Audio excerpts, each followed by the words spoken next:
আজকে রাতের ডিনারের খাবার রুটি আর আলু পটলের তরকারি। দেখতে পাচ্ছ আজকে রাতের ডিনার খাবার হচ্ছে এই যে রুটি আর আলু পটলের তরকারি। এটা দিয়ে এখন খাওয়া হবে। এরপরে ডিমের কারি আছে, ভাত হবে। প্রথমে এই আলু পটলের তরকারি আর রুটি দিয়ে খাই, এরপরে ডিম দিয়ে খাবো। এখন একটু রুটি নিয়ে নিলাম।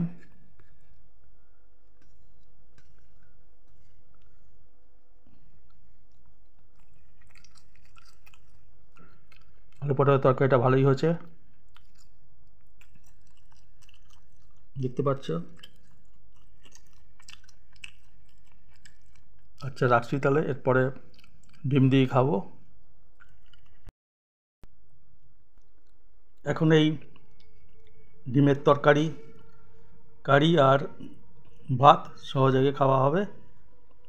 এই যে ডিমের সাইজটা ভালোই আছে, বড় আছে।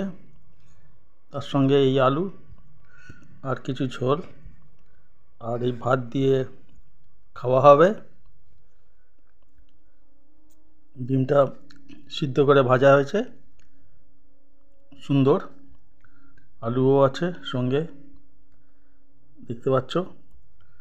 আর এই ঝোলের সঙ্গে এই ভাত মেখে, এভাবে ভাত মেখে খাওয়া হবে। এই যে আমি মেখে নিচ্ছি,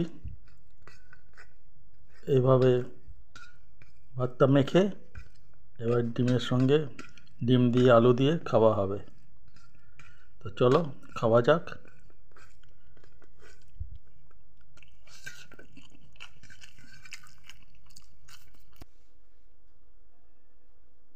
এবারে দই দিয়ে মুড়ি দিয়ে খাবো। এই যে এই দই দিয়ে আর এই মুড়ি দিয়ে মেখে খাওয়া হবে। টক দই আছে আর সঙ্গে মুড়ি, টক দইয়ের সঙ্গে মুড়িটা মেখে নিই। দেখতে পাচ্ছ,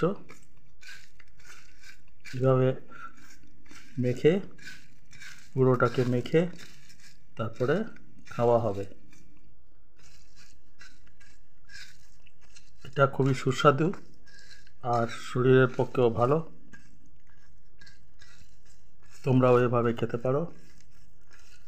দেখতে পাচ্ছ মুড়িটা টক দইয়ের মধ্যে আস্তে আস্তে মিশে যাচ্ছে। এভাবে টক দই আর মুড়ি মেখে তোমরা খেতে পারো শেষ পাতে, ভালো লাগবে, শরীরের পক্ষে উপকারী। যারা আমার এই ভিডিওটা দেখছো কেমন লাগলো বলবে, লাইক করবে, শেয়ার করবে।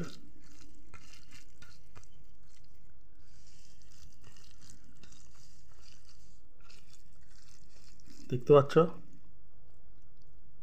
এই যে মুড়িটা, এই যে মুড়ি আর দই মিলেমিশে একাকার হয়ে গেছে। ধন্যবাদ। এবার আমি খাওয়া শুরু করি, আর তোমরা দেখো। ভিডিওটা লাইক করো, শেয়ার করো, সাবস্ক্রাইব করে দাও বেশি বেশি করে। আমার এই চ্যানেলটা আস্তে আস্তে তাহলে বড় হবে, অনেকে দেখতে পারবে। ধন্যবাদ।